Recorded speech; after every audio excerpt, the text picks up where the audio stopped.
What is going on, everyone, and welcome to Kart 6T3. My name is Ben, just in case you wanted to know that information, you know, for whom is speaking to you. And I think I did that joke last time. I got to get some new material. This stand-up gig of mine is failing miserably.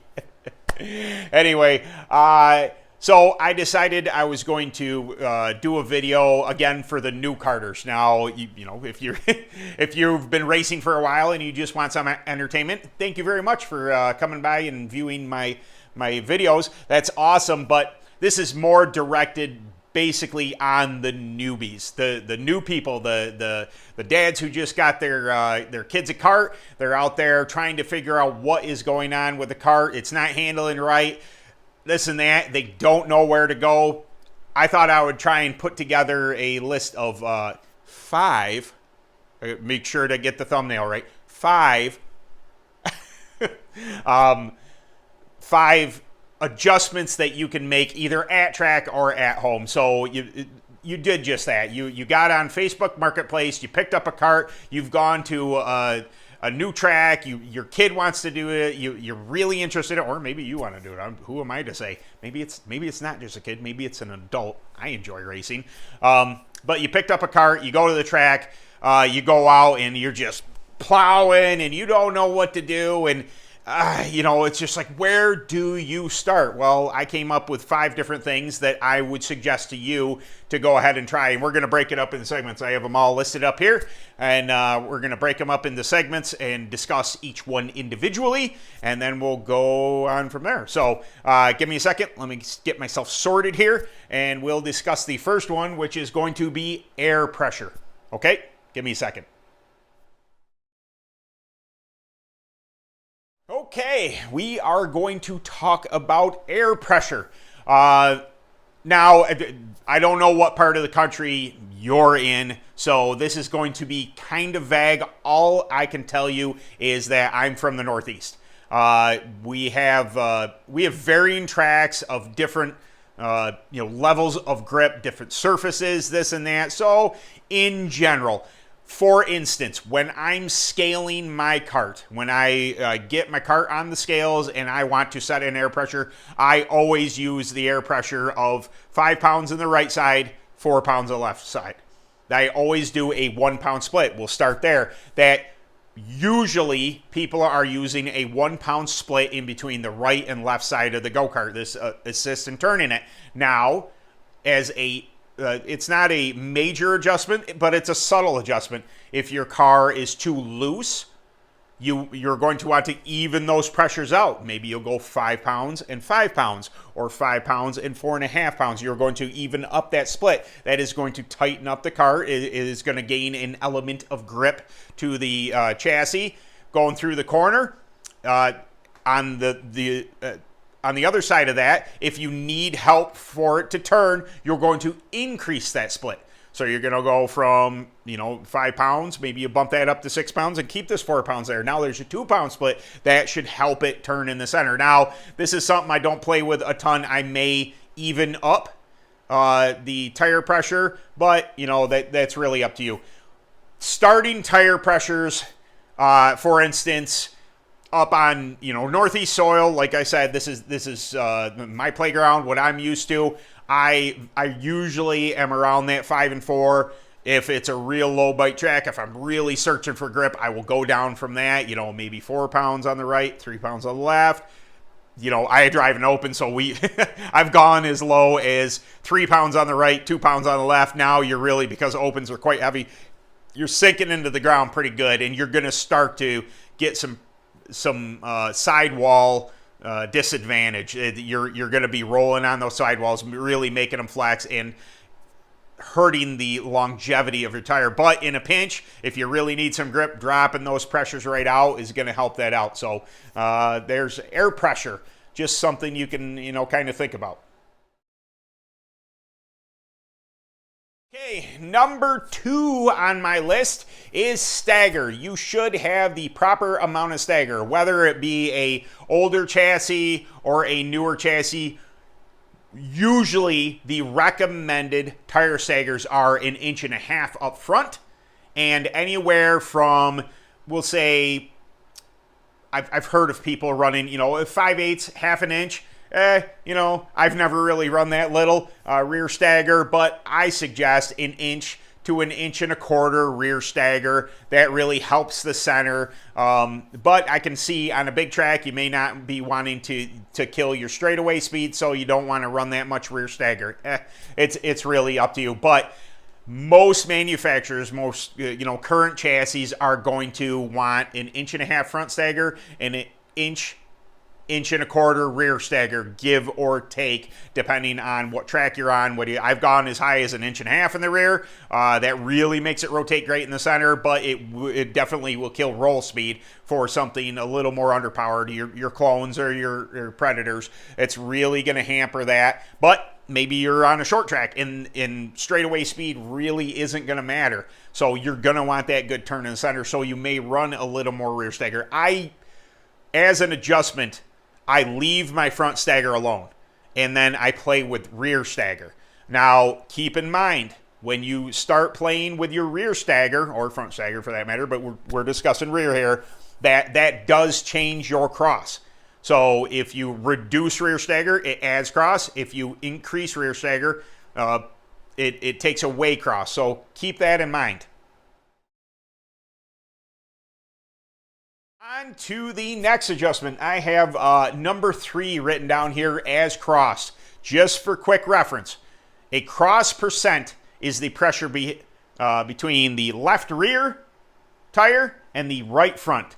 That amount, that percent is. So how you adjust cross is you would put down your right front and pick up your left front.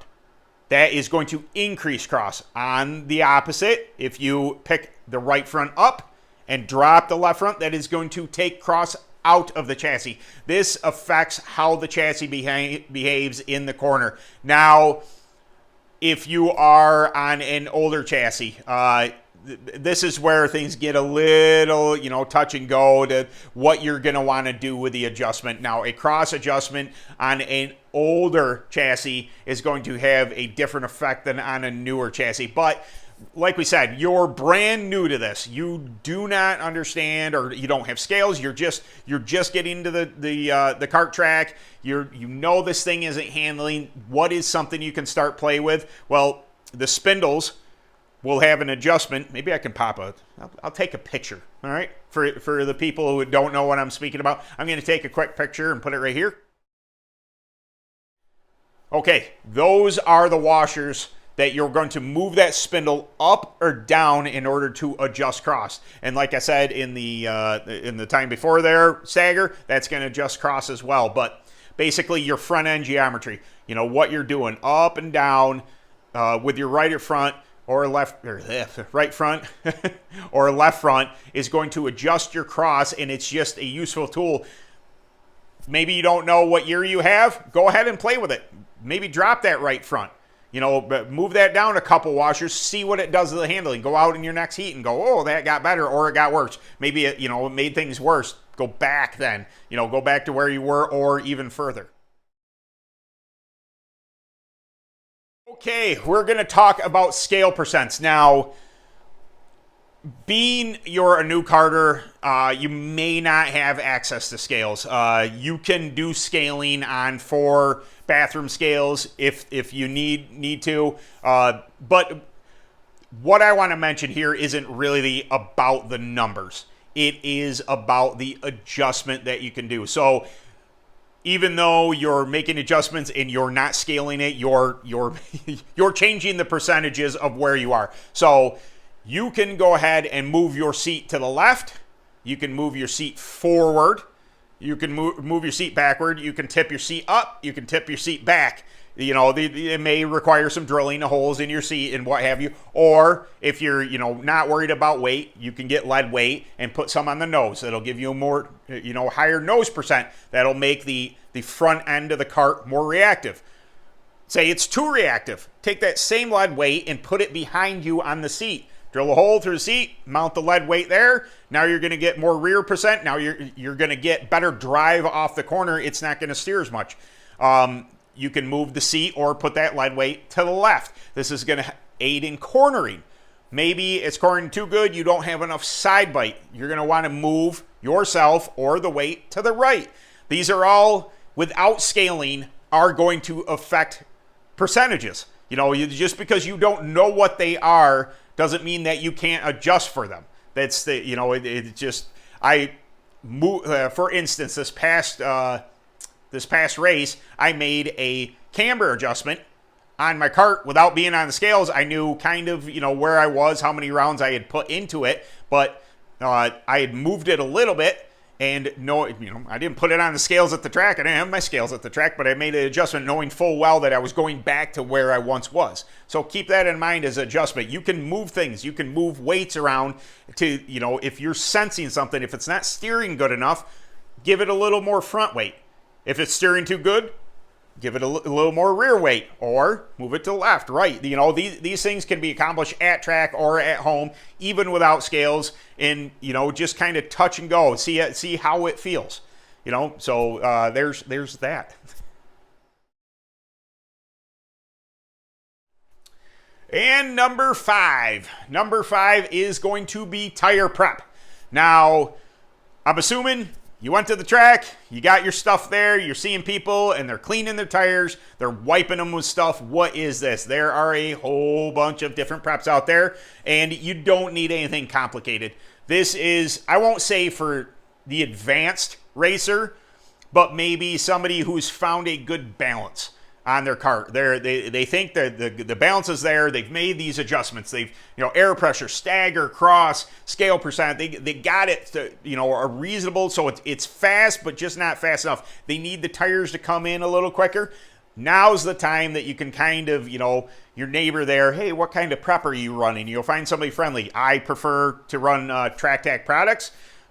One of my most recommended tire products is AT2 or PRW Orange. If you're going to have only two preps at all, from my standpoint, from the TrackTac line, I would suggest those two. They are super universal.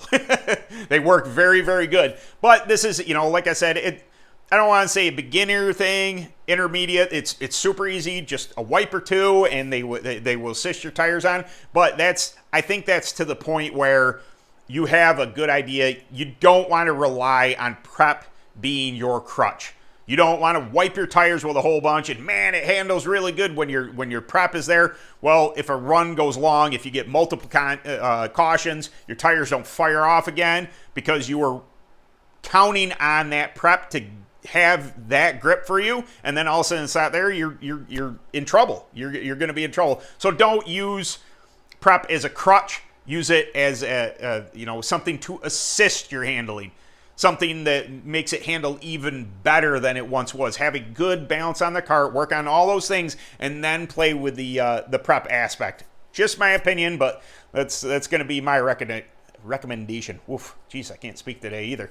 All right, guys, 1 second, and we'll go for a conclusion here. Okay, well, in conclusion, you are a new racer, and welcome to kart racing.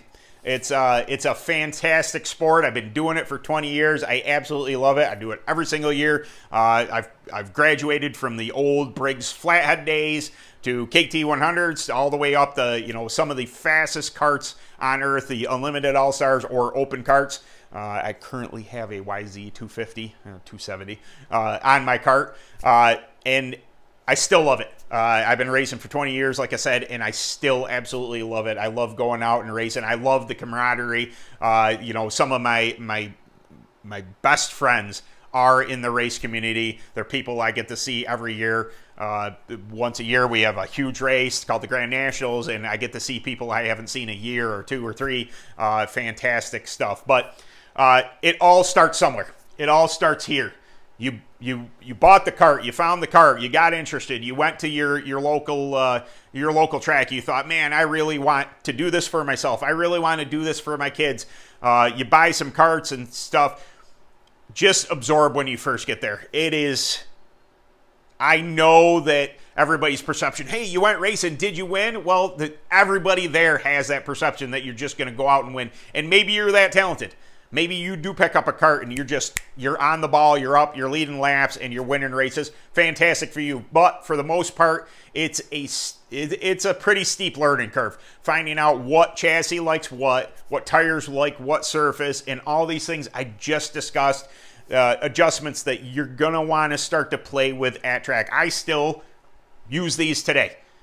Every single, this video is for beginners, but these are things that I still use today and that every racer uses today. These are adjustments that everybody, in some time or another will make at track or at home to make the performance of their kart even better. So there you go, guys. I hope this video was good for you.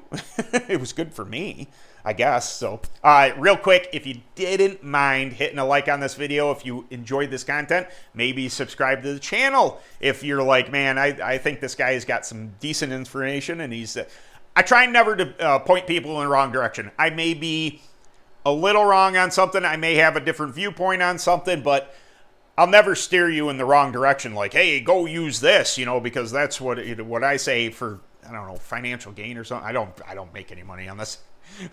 Not yet, anyway. We'll see in the future, I guess. But all right, guys. Thank you for watching the video, and I'll catch you later.